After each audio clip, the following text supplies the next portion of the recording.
A maioria dos investidores acredita que investir na renda fixa é sinônimo de segurança, porque geralmente olha para a renda variável e vê aquela loucura subindo, caindo, e isso para eles acaba sendo risco. Então eu prefiro investir em renda fixa, que eu vou ver meu dinheiro crescendo de forma linear e isso é segurança. Mas na verdade não é bem assim que funciona. Existem muitos investimentos de renda fixa com um alto risco muito maior que você acaba encontrando em renda variável e você nem sabe disso e você pode perder todo o teu dinheiro investido na renda fixa. Se você não sabia disso, cara, fica até o final do vídeo porque esse conteúdo aqui tá sensacional, tá repleto de conhecimento, de valor para você. Então já deixa um dedo like aí se você já acompanha o canal há mais tempo para fortalecer. Caso ainda não esteja inscrito, aperta o dedo ali para se inscrever e ativar a notificação também para você sempre ficar bem informado sobre o que acontece no Brasil e no mundo e em relação aos investimentos. E o primeiro ponto que você precisa compreender aqui é que de fato o Brasil é o paraíso da renda fixa, né? Isso muito por conta das altas taxas de juros que a gente tem historicamente e isso acaba guiando a performance que a gente tem com esses investimentos. Então os investidores de modo geral acabam preferindo investir ali em renda fixa, em um CDB, uma LCI, uma LCA, um CRI, um CRA, e a gente vai entender no detalhe ali sobre cada um deles, quais são os riscos específicos sobre cada tipo desses investimentos que eu acabei de mencionar. E o problema é que nem todos eles têm uma segurança que você gostaria de fato, e isso acaba sendo camuflado por conta do mercado, porque geralmente quanto maior o risco associado a um investimento de renda fixa, mais os agentes de mercado ali, as corretoras, os assessores, os bancos, os gerentes, acabam recebendo um valor maior em relação a isso, porque o emissor daquele investimento está pagando uma comissão maior para ser distribuído esses investimentos nas suas plataformas e, consequentemente, os assessores, gerentes acabam recebendo uma comissão maior para poder indicar esses investimentos e isso acaba sendo um incentivo perverso, digamos assim, que existe no mercado e poucas pessoas acabam te alertando dos riscos reais que existem nesses investimentos. Então, quando você abre o seu aplicativo da corretora, do seu banco para poder fazer o investimento, você vai ver uma série de investimentos lá quando a gente está falando de renda fixa, né? Então, para a gente entender aqui, colocar todo mundo na mesma página aqui, vamos entender aqui principalmente os principais que a gente acaba encontrando aí para a gente poder investir, como CDB, LCI, LCA, CRI, CRA. Tá? Então, vamos lá.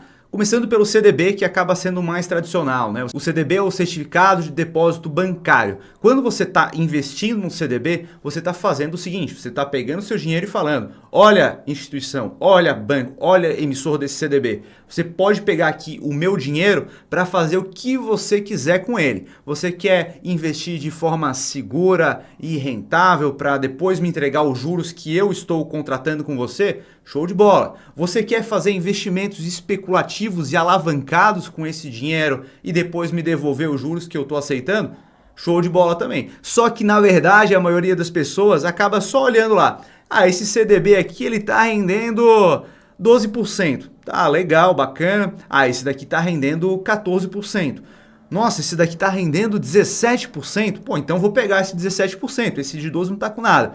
Olha, na verdade, provavelmente o risco associado ao que está pagando 17% é muito maior, é muito mais elevado. Pode ser uma instituição pequena que dá prejuízo e eles estão querendo captar recursos ou então eles fazem investimentos mais arrojados, mais especulativos com esse dinheiro, aumentando o risco deles quebrarem. Então é necessário sempre você ter em mente que quanto maior o rendimento, provavelmente é maior também o risco associado. E geralmente também, se a corretora está colocando aqueles que mais rendem ali, provavelmente eles estão recebendo uma comissão por isso. Se um gerente, um assessor acaba te ligando para poder recomendar um investimento que está com uma taxa muito alta, provavelmente ele está fazendo isso porque ele recebe uma comissão e ele quer receber essa comissão também. Então, por vezes, você precisa ficar bem antenado para verificar se a pessoa que está te ajudando ali ela tem um real interesse em proteger o teu patrimônio ou se ele está mais interessado em receber uma comissão sobre o investimento que você vai acabar fazendo. Outros investimentos que a gente tem também, que são bastante populares, são as LCIs e LCAs. Esse tipo de investimento é interessante porque eles são isentos de imposto de renda. Então, isso é bacana porque ninguém gosta de pagar imposto. Porém, você precisa verificar que o rendimento deles geralmente é um pouco menor. Então, você precisa colocar na ponta do lápis para verificar se vale mais a pena investir em um CDB que você vai pagar imposto numa alíquota regressiva ou se vale a pena você investir no LCI de fato. Porque, cara, eles acabam confundindo um pouco o investidor ali, geralmente, porque, cara, é isento de imposto de renda, legal, vou investir nele então. Mas se você coloca na ponta do lápis, por vezes, vale a pena investir num CDB, que você vai pagar imposto, mas o rendimento no final vai ser maior mesmo pagando o imposto, tá? Então, é necessário saber como fazer isso, tá? Se você quiser uma ferramenta aí para te auxiliar, manda um direct lá para mim no meu Instagram, Felipe CNPI, que eu te passo uma ferramenta para você poder comparar esse tipo de rentabilidade entre LCI e CDBs.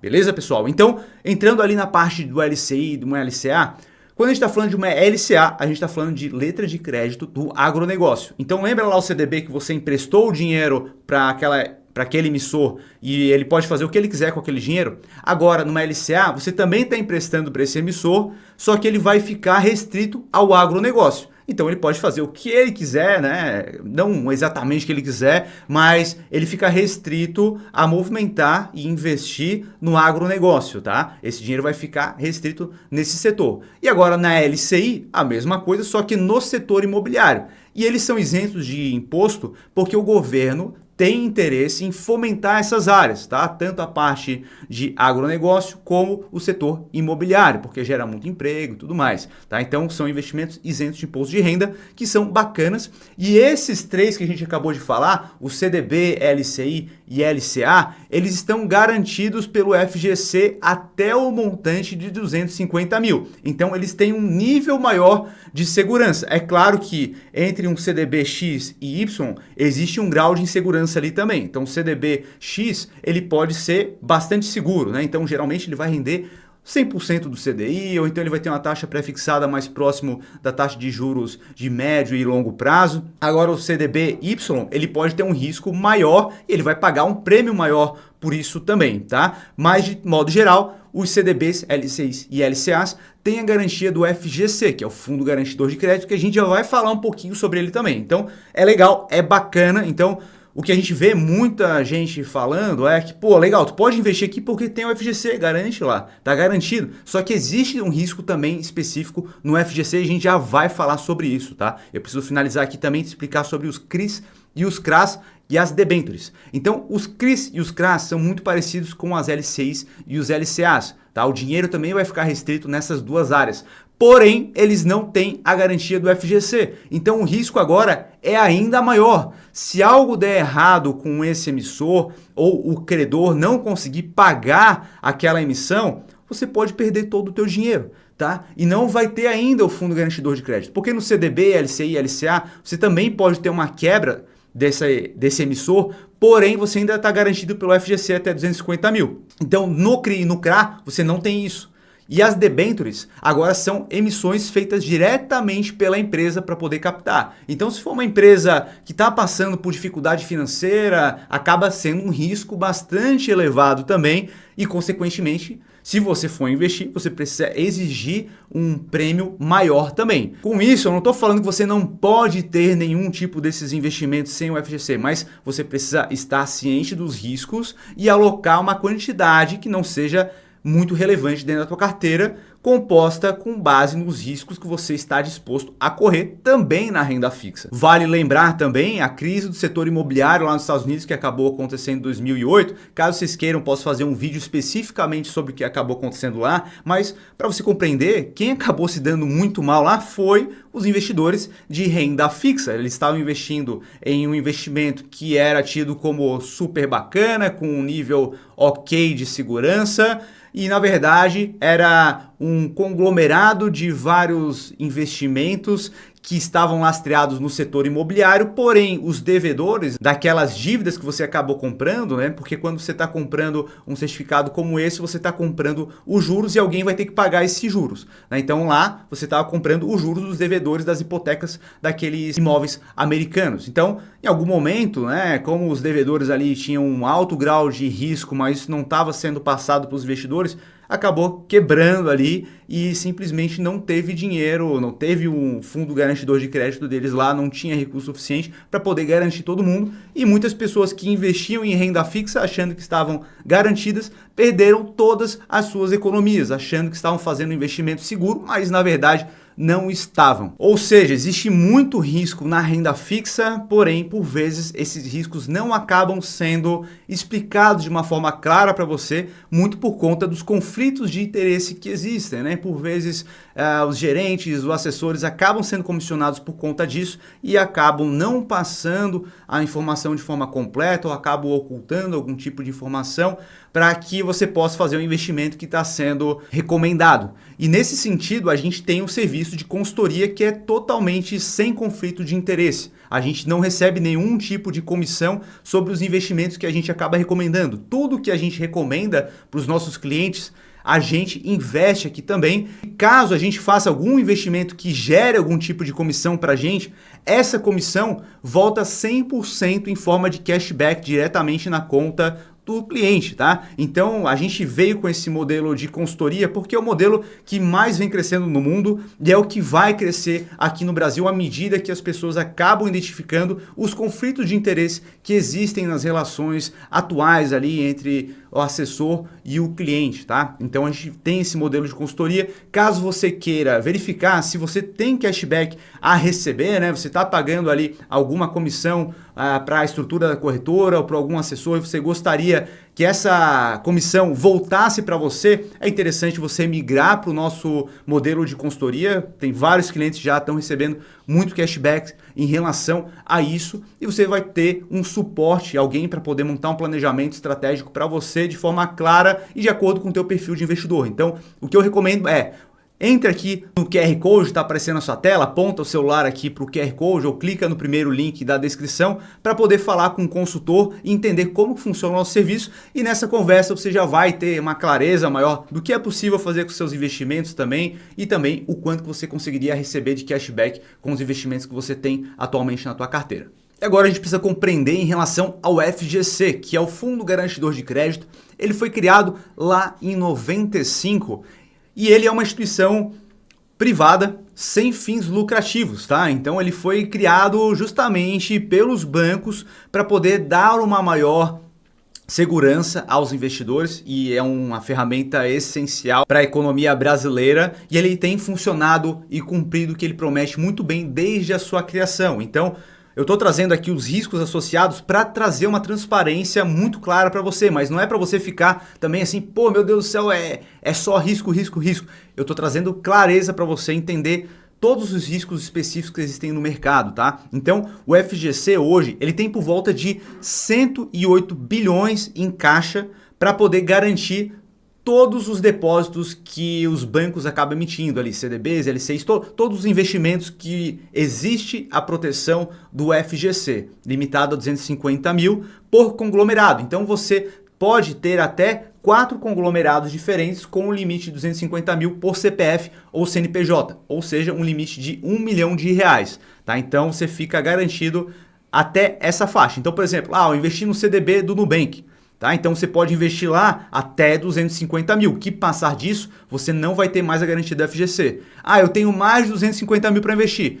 Vai para outra instituição que não está no conglomerado do Nubank. Então lá você vai ter até 250 mil de novo. Isso limitado até 1 milhão. Então é interessante que você saiba disso e não invista em outros investimentos de renda fixa que não tenham a garantia do FGC até você completar o R$1 milhão alocados. ou caso você queira, você pode ter, mas com a ponderação de que há um risco maior e isso precisa estar precificado na diversificação da tua carteira, tá? Então você precisa montar uma estratégia para colocar investimentos que tenham um risco um pouco maior também, caso você queira. Então voltando aqui para a quantidade de dinheiro que o Fundo Garantidor de Crédito possui, 108 bilhões, então parece ser uma quantia bastante elevada, que de fato é, porém esse valor representa a 2,27% do total que há de garantia de fato, né? Então, caso haja uma crise mais forte no Brasil e várias instituições venham a quebrar, há um risco que existe de que o Fundo Garantidor de Crédito não tenha saldo para poder honrar com o compromisso com todos os investidores. Então, caso isso aconteça, num cenário mais catastrófico aí, a gente vai ver vários investidores, como aconteceu lá nos Estados Unidos, que é uma economia muito robusta, investidores de renda fixa lá acabaram perdendo todo o seu dinheiro. Então, caso uma crise forte gere um impacto no setor bancário de tal modo que haja uma quebra superior a 2,27%, vai ter vários investidores que não vão receber a garantia que eles possuem. Então, com base nisso, como que você pode estruturar uma carteira de renda fixa, olhando para a tua carteira total? A gente tem a parte de renda fixa, né? Então, do bolo inteiro que você tem para investir. Ah, eu tenho 500 mil para investir. Desses 500 mil, quanto vai para a renda fixa? Ah, eu quero que 50% fique na renda fixa, 50% na renda variável. Ah, 80% na renda fixa e 20% na renda variável. Isso você vai definir com a estratégia de alocação que você tem de acordo com o teu perfil. E com base nisso, agora falando na parte de renda fixa, desse montante na renda fixa, é interessante que você deixe pelo menos 70% em instituições com uma segurança mais elevada. Então, a gente pode olhar ali para títulos de tesouro, que vai ter uma segurança mais elevada, e também para emissores maiores, né? Bancos maiores, como Itaú, BTG, a própria XP, a gente vai ter também Santander, Bradesco. Então essas instituições maiores acabam trazendo uma segurança maior como emissor, tá? Então é legal tu diversificar os seus investimentos dentro dessa classe e boa parte também alocado em títulos pós-fixados com uma liquidez alta, ou seja, você pode sacar isso de forma rápida, isso para você ter uma reserva de emergência maior e também levando em consideração os teus planos de vida para o curto prazo. Então, por vezes, você está querendo fazer uma viagem, você quer trocar de carro, e aí você acaba travando todos os seus investimentos com prazo maior de tempo, você fica sem liquidez para poder mexer com isso, tá? Então, você precisa, na hora que for investir, ter um planejamento claro do que você quer fazer, tanto no curto prazo, no médio prazo e no longo prazo, para que você construa a tua carteira de acordo com esses objetivos. Então, para a estratégia de médio e longo prazo, agora sim você pode colocar lá CDBs, LCIs, LCAs, com um prazo maior de tempo e agora variando também os indexadores. Então, você pode colocar ali indexadores pós-fixados com uma porcentagem mais elevada em relação ao CDI, você pode pegar pré-fixados, você pode pegar títulos indexados à inflação mais uma taxa pré-fixada. Isso vai variar muito em função da sua estratégia e também do momento macroeconômico que a gente tem, porque por vezes vale mais a pena a gente concentrar um pouco mais em títulos voltados à inflação, outra hora vale mais a pena a gente prefixar mais. Então tudo isso vai variar em função do que tem acontecido na economia brasileira e global. Então, seguindo as premissas que eu te passei nesse vídeo aqui, você já está erradicando boa parte do risco de ver o teu dinheiro virando pó, né? A premissa inicial aí é a diversificação. A gente precisa diversificar o nosso patrimônio e diversificando também os riscos envolvendo cada tipo de investimento que a gente vai alocar na nossa carteira. E se você curtiu esses conselhos que eu dei aqui até agora, tá no momento de você deixar um dedo like aí para o YouTube entender que você curtiu esse conteúdo e te mostrar mais conteúdos similares a esse daqui. E se você quer continuar acompanhando aqui o canal, é importante que você se inscreva apertando no botão vermelho aqui embaixo e também ativando a notificação para o YouTube te mostrar que saiu um vídeo novo aqui no canal. Beleza, pessoal? Vou ficando por aqui, a gente se vê no próximo vídeo. Um abraço.